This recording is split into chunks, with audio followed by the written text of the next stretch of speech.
President Obama is gearing up for his last full day as commander-in-chief. He held his final news conference yesterday. His first news conference in 2009 as president was 3 weeks after he was sworn in.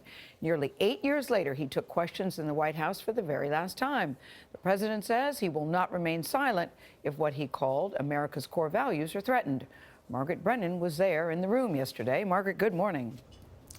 Good morning. Well, President Obama said he's looking forward to a break from public life, but then he rattled off a list of actions that would prompt him to protest, specifically if Donald Trump deported immigrant children covered by the so-called DREAM Act.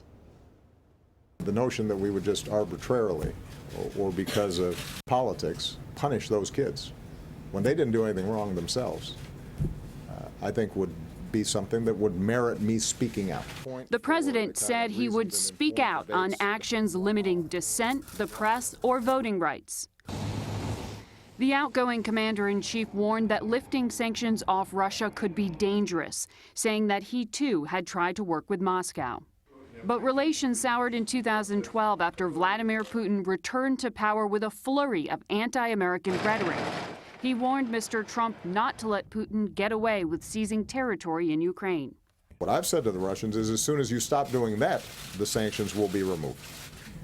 And I think it would probably best serve not only American interests, but also the interests of preserving international norms if we made sure that we don't confuse why these sanctions have been imposed with a whole set of other issues.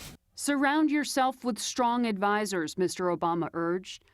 And think twice before taking the provocative action of moving the U.S. Embassy to the disputed city of Jerusalem. President Obama shared what he told his own daughters about Trump's election vow to erase their father's legacy.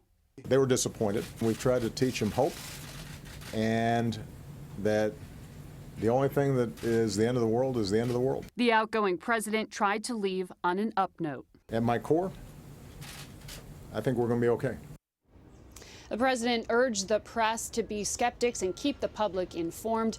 Notable words, Gail, from an administration that itself has criminally prosecuted officials for leaking information to journalists. Right.